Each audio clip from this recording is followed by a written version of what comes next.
Hello, everyone. I am Emily from Dallas Moms, and I am chatting with my friend tonight, Kathy from Dallas Moms. Hi, Kathy. How are you? Hi, Emily. I'm doing well. Thanks for having me. Yay, good. So, yeah, like I said, I'm Emily from Dallas Moms, and I kind of work to create and bring content to our Dallas Moms followers. And I'm very excited to introduce all of you to my team member and my friend Kathy. So, Kathy, I'll let you share a little bit about yourself. Absolutely. I'm Kathy. I'm mom to three very different human beings. Our oldest just finished college and our youngest just finished kindergarten. So we literally parent kind of throughout the lifespan right now. My background is I'm a former public educator. I spent about 15 years working at the middle school setting, and now I'm a mental health professional. I'm a licensed professional counselor in the Carrollton area. So I'll just give a confession here right off the bat. So Yeah. I do run Dallas Moms, and we are going to start doing more of these kind of video chats with moms who are on our team and other moms who have kind of interesting topics to discuss. But my confession is I'm really picking topics that I want to know about as a mother. And so I'm like, I'm just going to get some good advice here, mom to mom, from you, Kathy. I have a middle school student, and my youngest is kind of like in the upper elementary. So all of your expertise and your knowledge, these are like things right now I need in my That's parenting journey. right. That's Yes. right. So I'm just selfishly putting that out there for all y'all to know. I'm getting all my questions answered. And maybe there are questions that you might have too. So Kathy is a writer for Dallas Moms, and she wrote an article kind of back early May, and it was titled Games to Grow Executive Functioning Skills in Children. This Right. really made my kind of brain perk up because one of my kiddos has ADHD and anxiety, and executive function is like a key word that comes up in all of her doctor's visits and all of the books and everything that I read on this. So I knew if it was such an important topic to me and something sometimes I feel confused about and maybe like also kind of like lost about, that Yeah. this would be a good topic for everyone. So can I start off just Mhm. asking the basic question? I know probably everybody knows but me, but what the heck is executive function? No, I think that's a great question because, when I first wrote this article, my initial thought, and Emily, you know this, right, was like, oh, executive functioning, like this is not even like a topic that moms are going to want to read about. I really second guessed when I wrote the article if there would be an interest. And primarily because I feel like it's not really something a lot of parents maybe know a lot about unless they have to, right? And so thank you for being honest about kind of how executive functioning maybe made its way into your life. But I think essentially how I describe it to parents is it's the tools that we kind of need in order to be successful, right? So it's different than intelligence. It's not a measure of our IQ or ability or capability. It's all of those other things that just allow us to be successful that aren't like explicitly taught, right? So as a former middle school teacher, right, my students were signed up like for a math class and a reading class and a writing class, and those classes focused on those particular like skills.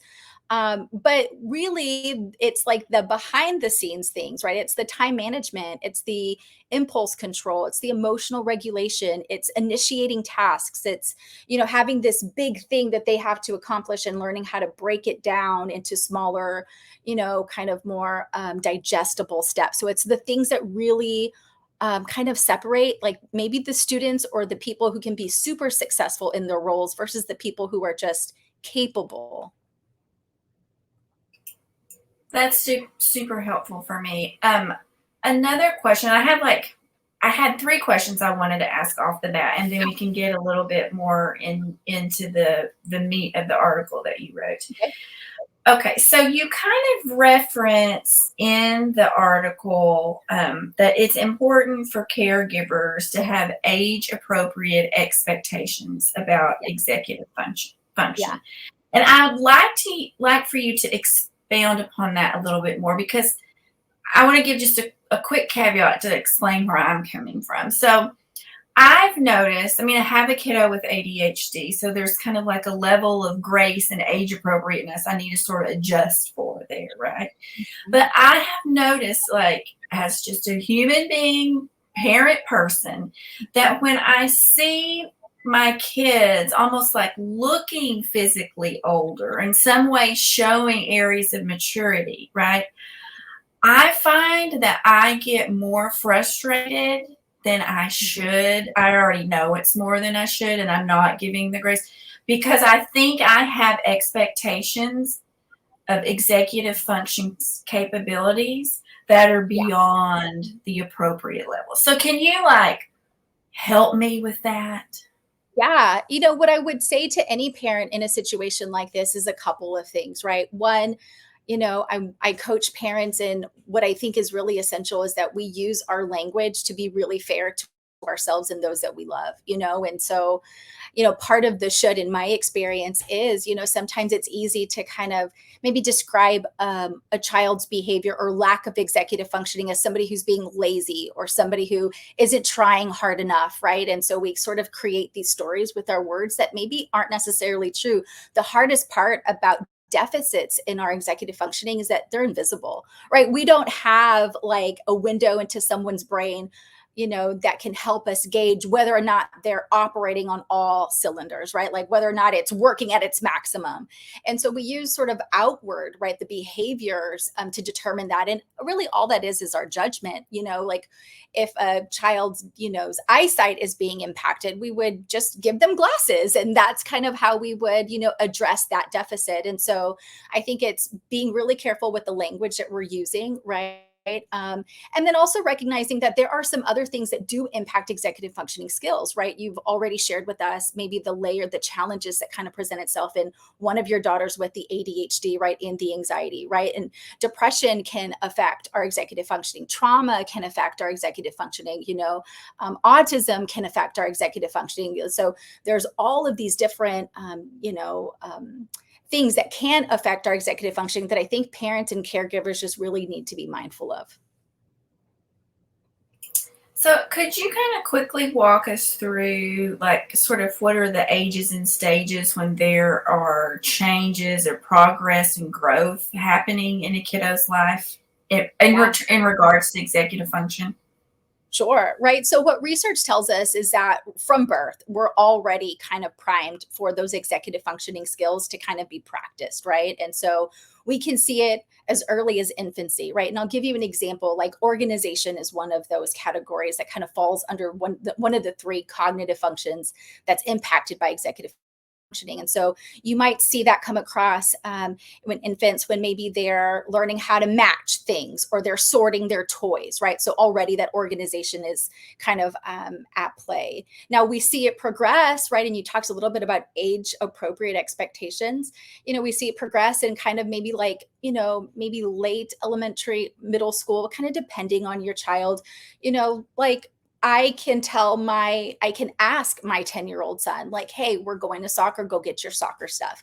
And so it's that organization, that allows him to say, okay, I need my soccer cleats, I need my shin guards, I need my, right, that he kind of knows what to gather.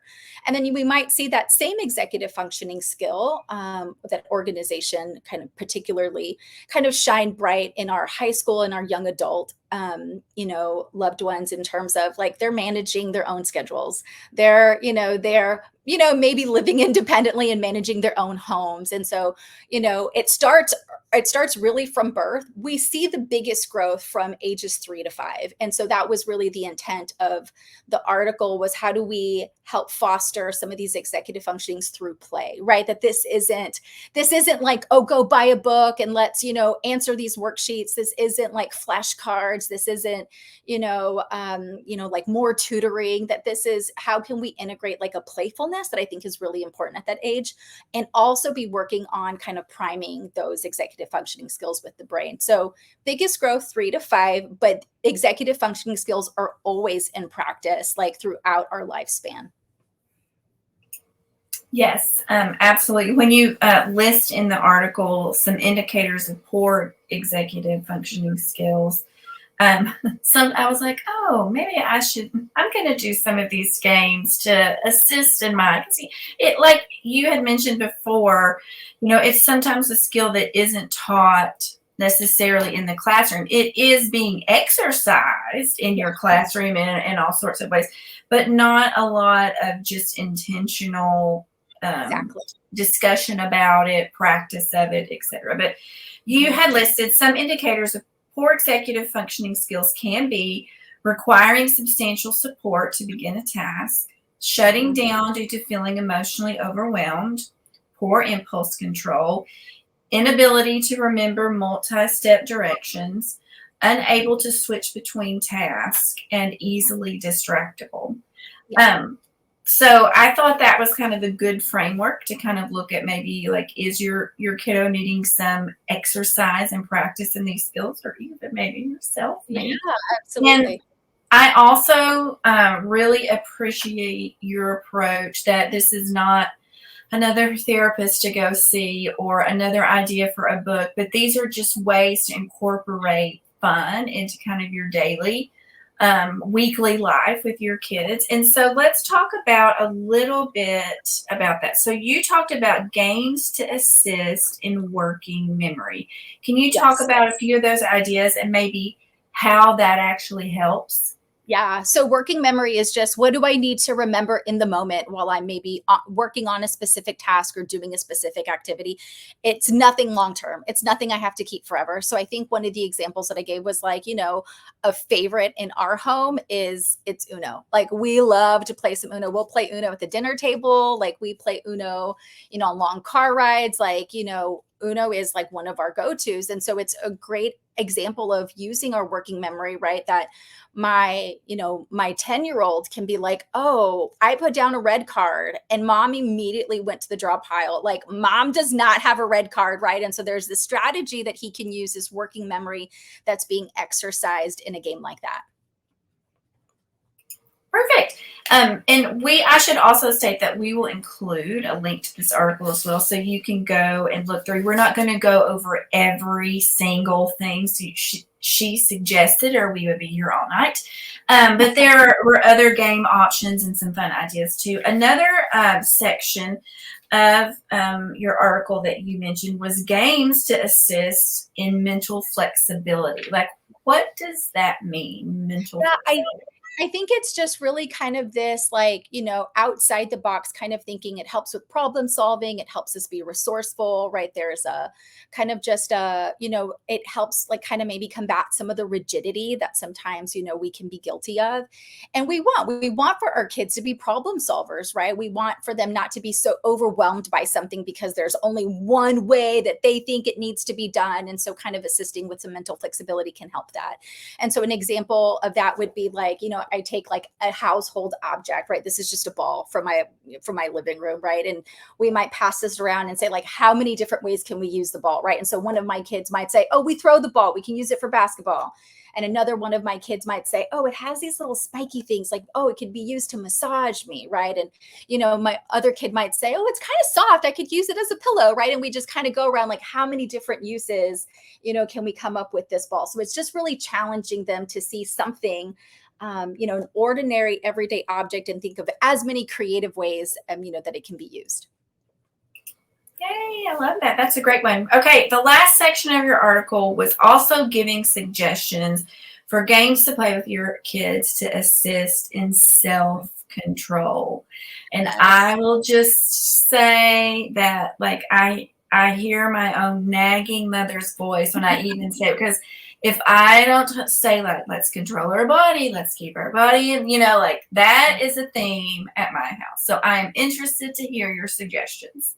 Yeah, it's some of those really classic games. I remember playing them when I was young and just loving them. Things like Simon Says, things like red light, green light, right? And I think another example might be just like board games, or just like group games, right? Like Jenga is a perfect example, right? Where it's like I have to really be aware of my body. I have to really be aware of what's happening. I have to maybe like operate with like a precision, a patience, like a steadiness, right? In order to kind of be successful at that game. So it just really provides those opportunities. Hey, I think these are great ideas. Thank you very much for sharing. Is there any last little tip or maybe a bit of encouragement that Yeah. you would want to maybe issue to the parents who are watching this that are trying to find ways to help their kids with executive function? Absolutely. I think a well educated parent, right, is a parent that can advocate. And I think that there's a difference oftentimes between just complaining about something and advocating. And so I would say, like, if you are a parent who feels like they need to advocate for their kid, whether it's at a camp setting this summer or in a school setting, when school resumes this fall, if you suspect that your child maybe just, learns in a particular way or needs, maybe some support with some of these executive functionings because you're recognizing some deficits in some of these areas, right? That the first thing that I would encourage any parent to do is go out there and learn about it. Like there are some really great podcasts out there. There are some really great articles. There's a lot of ideas out there that come from really reputable places. Like the Harvard Institute was one that I kind of pulled some resources from. If you are kind of looking for a professional to kind of get connected with, right? Occupational therapists are great. BCBA, so a board certified behavior analyst, might be a great place to kind of start if you want. There are people who like just study executive functioning that you could go and kind of find in your neighborhood. But I say to the parents, like, just learn more about it. And, I would, one maybe caveat that I would have parents kind of focus on is just the language, right? That we are really painting a true picture of our kid, that we're recognizing it's a deficit and not always a choice. And so just kind of remembering, like, what can we do to help support our kids might be more beneficial than just maybe what we feel is like just nagging and nagging and nagging. So if you find yourself just always nagging or always repeating the same thing, that maybe a shift in perspective, like, what can I do to help my kid? Because just telling them to do it is not kind of getting it done, might be a great place for us to start. Yes, I love that. And I always try, because it is impossible, because you are human parents. It's impossible to get your language right all the time. And there have been times that I even hate to admit where I have used language where I'm like, try harder, when I already know in my head and my heart it is not an issue of effort. Like, but frustrations and different things can come Sure. up. But I always try to think of, like, for every struggle that we have, try to use my words for encouragement and praise and support, double that amount. Like if I've like got frustrated, or especially if it's something that she has tried and it's kind of been more of a fail, that the fail isn't the end of the story. Like, we try again, or we come back later, or we figure out a way to solve the problem. I love that you talk about problem solving. So my tip for parents, if you're living with a kiddo who struggles with executive function, is to be intentional about praise and embracing like good positive things that you see, and not letting your only story about the kiddo be that we're always trying to improve an area. Yeah, that's a good one. Well, I just want to say thank you very much. You can find, again, I'll have the link, I think already included actually in the description, but you can also go to dallasmoms.com to find Kathy's resource and more resources about all kinds of topics about parenting at dallasmoms.com. We publish new content every week, and we have a podcast called Mom Sessions, where we also talk about great topics like this. So, Kathy, thank you very much for sharing your expertise with us. You're welcome. I appreciate it. All right, bye-bye, everyone.